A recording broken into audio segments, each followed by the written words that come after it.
On this episode, we'll be talking listening, captioning, reading, however way you communicate about the news media.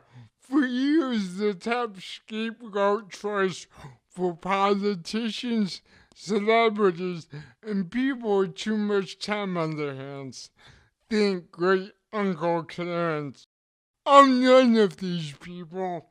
I don't mean to brag, but nevertheless, let me be frank. When it comes to disability, I'm with Uncle Clarence. Breaking news. This is Reid. This is Basic Able and News Media. We are coming for you.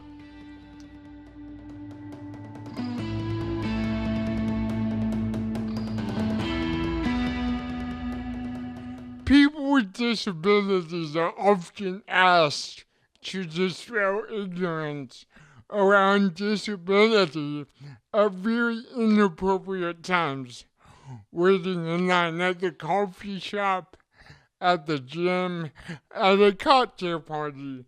And I am fully aware of me explaining this to you is ironically meta. Wait for it. Nevertheless, this segment is a free pass for those who want to keep up. In return, I ask that you please refrain from asking me during our first conversation in horrific curiosity how I shave.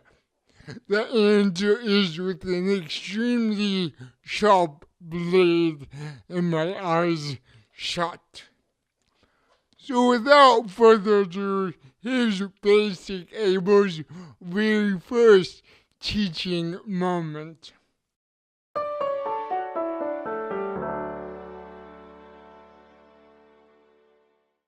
So many tropes that the media goes towards when talking about disability. Back in a different lifetime, I was a reporter, and we didn't have that great of a breakup. But one of the things that really helped me through it was writing this poem about the media. It goes something like this. News media, oh news media, what are we to do? When it comes to disability, you need to get a clue. The disabled athlete that gets into a game, you talk about the standing ovation. Even though she could quite possibly be a jerk, she's still your inspiration. You write a review of a restaurant. It has a new Michelin-rated chef. While the food is world renowned, you think it's more interesting than his stuff. It was a joyous occasion, a beautiful day. The bride was far from salty, but you insisted nonetheless that she suffers from cerebral palsy. Love, kind of, Reid.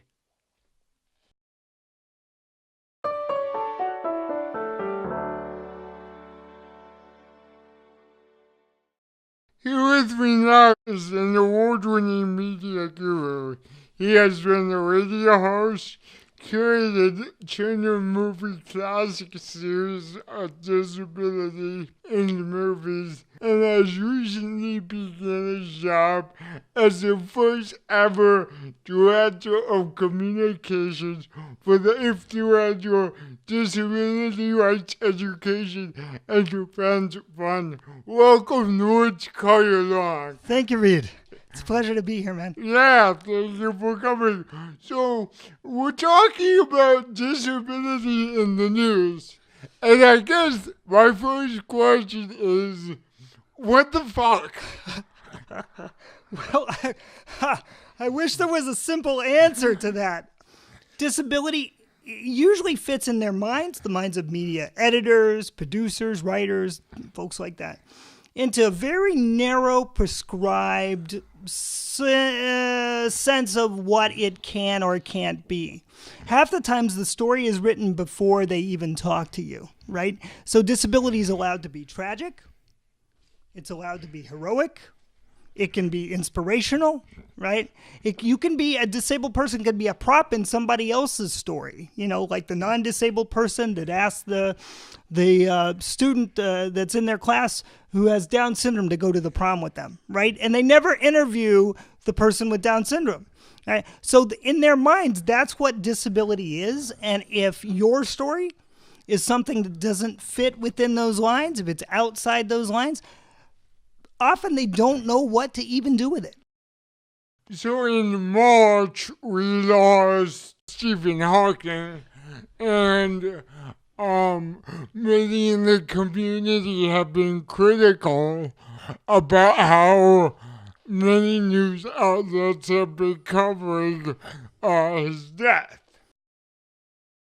The first time I saw you mention it was you tweeted a cartoon where Hawking was walking towards the celestial abyss without a wheelchair, leaving his chair behind. Why is that so problematic? Well, everything that Hawking did as a scientist, he did as a disabled scientist. So to do a cartoon where the wheelchair is empty and you've got Hawking now as a non-disabled man walking off into the cosmos basically ignores that fact. It erases most of his history, a significant chunk of his history. When you think Stephen Hawking, yes, you think about the cosmos, you think about his books, but you also think about that distinctive wheelchair. More than that, you think about the distinctive voice that he had. And I'm talking literally, right? Whenever you hear that kind of robot voice, right, that communication device, well, I don't care if it's on The Big Bang Theory or if it's on The Simpsons, you know that that's Stephen Hawking, right? Those devices were the ways that he operated in the world. They gave him independence.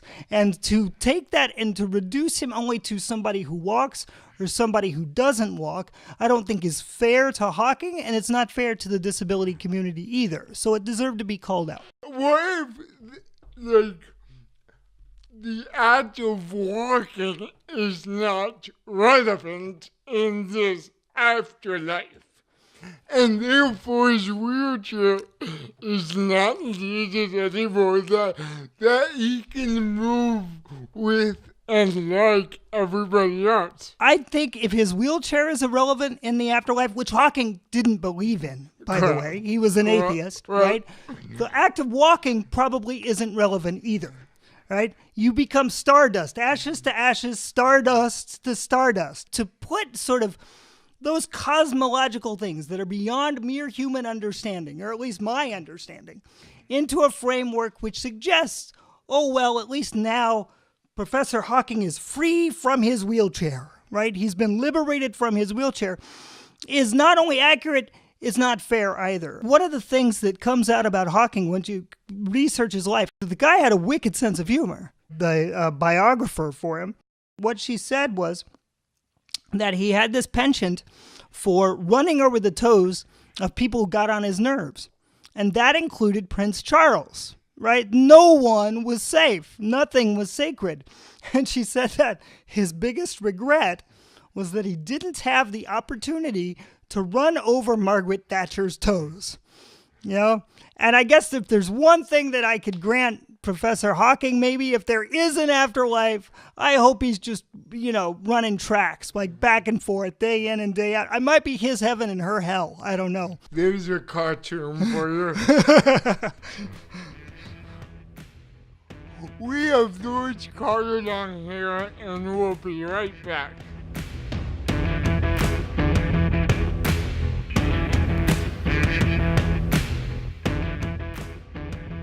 And now, a word from our sponsors.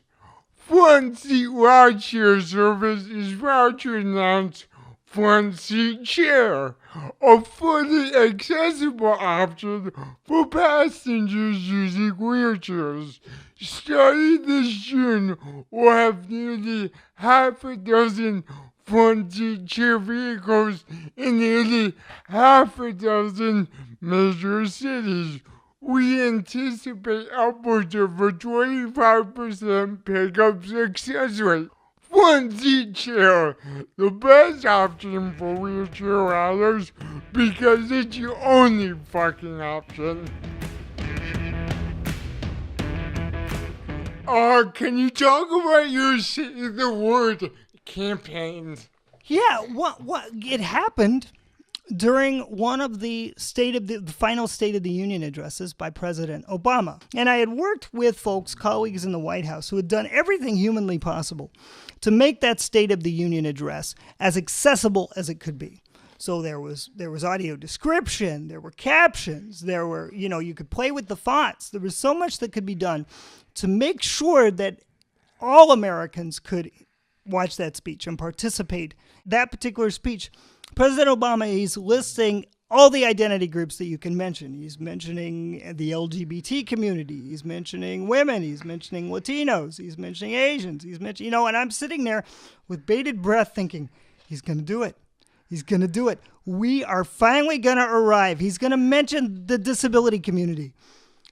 And he wrapped the speech up, thanked the audience. Everybody applauded except for me. And I'm thinking, wait a minute. You just talked about disabled people in your speech. Why couldn't you list us as a group?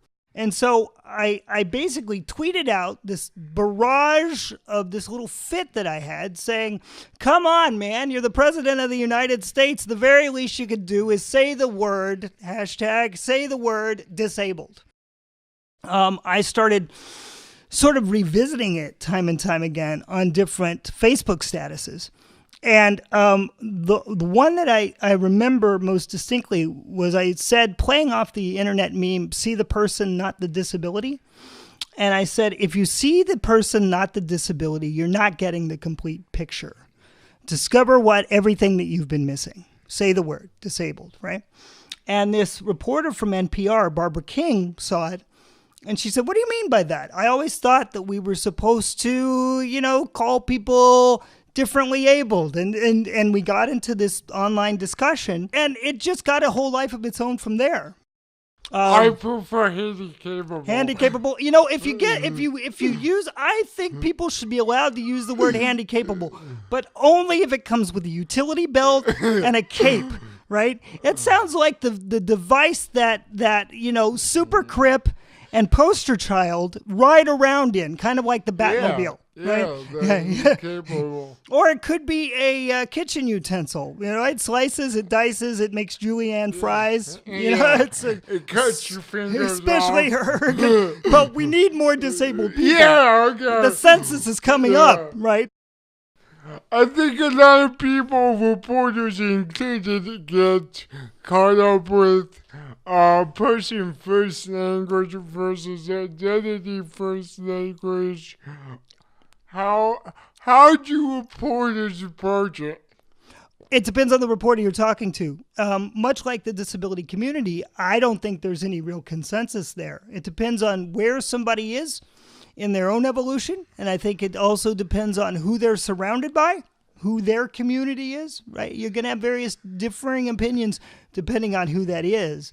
And so what I've learned to do, because this is the important seed, I think, that has come out of that whole discussion now for 3 years, which is whether it's prefix first, right, disabled person, or person first, person with a disability, the most important thing that any reporter or any person who cares about these issues can do is, can the euphemisms, forget the silly nonsense like differently abled or physically challenged, or, one of the ones I saw recently was exceptional abilities. And I'm like, what is that? Riding a unicorn while juggling? Like that would be exceptional. That would be very exceptional. But it doesn't relate to my life whatsoever, right? So I think if we can strip down all the nonsense and simply say disabled, whether you're prefix first or person first, right? Whether it's identity or community, because a lot of people, as I've talked about this issue, say it's not only about identity first language, but it's about community first language. That I'm with a group of millions of disabled people, and that I want to put the community first rather than me. There's this notion in the United States that says, in order to matter, in order to be worthwhile, you've got to pull yourself up by your bootstraps. You've got to be a person with a disability, right? But what that does is that isolates a person and it keeps them away from community. I didn't get involved with disability community until I was 35 years old. Yet I'd had cerebral palsy since I was born. I wonder to this day what I could have learned if I'd gotten tapped into disability community sooner and people could have shown me the ropes. I didn't get that option because the proclivity that we had when I was growing up in the 1970s, in those dark ages years ago, was, you had to be as normal as possible. It was only when I realized I was never going to be normal, cerebral palsy or not, that I was able to cast that aside and then sort of move into my own life. Other people shouldn't have to wait that long. Unlike you, I caught my cerebral palsy when I was 21 in Cancun. You got it in Cancun? Yeah. Was it a good... that must have been a hell of a party. It was totally worth it. How many margaritas was that? Oh, it was many margaritas and some other stuff. But we're not going there. Okay, so I set up a little game for us. Ooh, fun. And by us, I mean you. I have a set of headlines. 2 of them are real. 1 came out of my butt.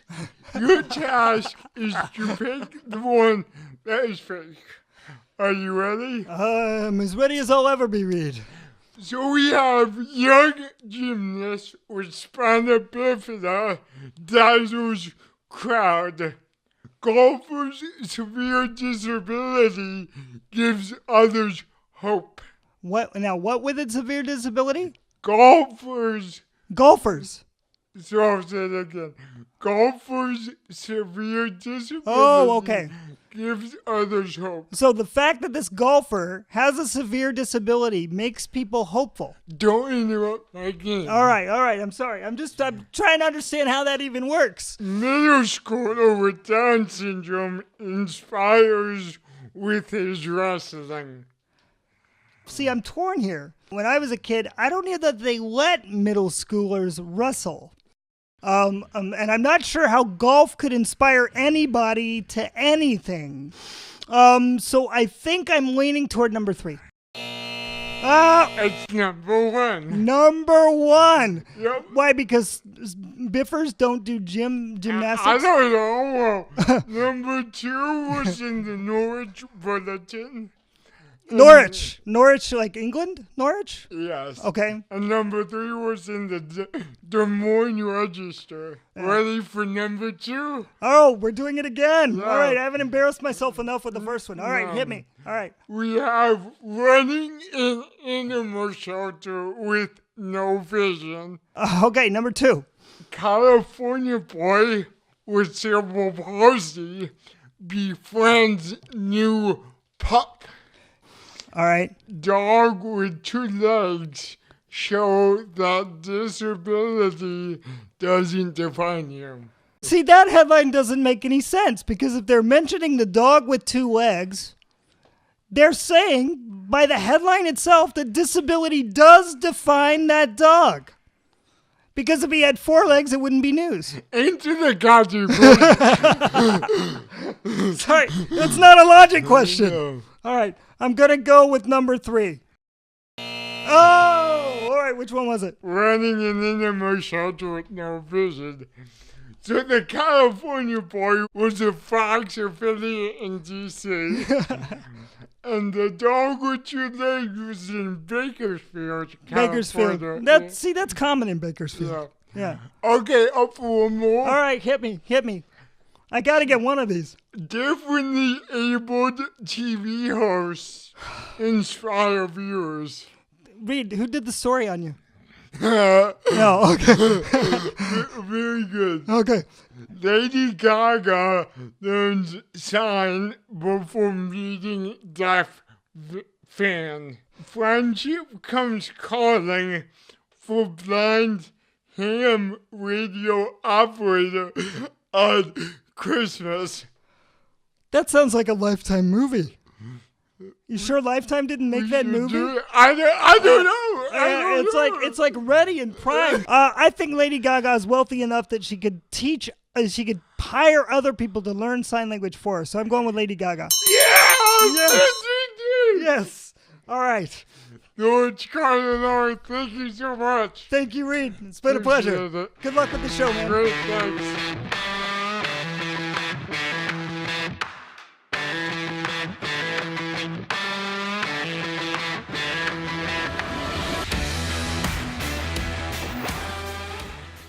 As I was putting together the show, I came across an article I received which is dated January 18th, 2011. It's entitled The Quiet Contender by Robert Costa of the National Review. The article begins, as others kept their distance, Tim Pawlenty took a knee. It was late, and most undergraduates had long since left the auditorium at George Washington University, but a lone young man in a wheelchair remained. He waited patiently near the door, his shoulders twitching. Then, as Valenti finished his last handshake with the clean-cut college Republican, he noticed the fellow at the exit and approached him. The student struggled to ask a question. Pawlenty, an athletic 50-year-old, dropped to his side. So I just have a few suggestions for the reporter, Robert Costa. First, when using a person with a disability as a pawn to humanize someone else, you should go all in and medicalize his or her condition by naming what the person's disability is. Second, if the pawn is a wheelchair user, you should include if it's a manual or electric wheelchair, because they will know more about the nature of his or her disability, because obviously that is vital to the story. And lastly, you should interview said pawn. If you had, you might have found out that he himself was a reporter who's now a podcast host, and a podcast host who's now telling you, I am not your pawn. And that, Robert, is checkmate, twitching shoulders and all.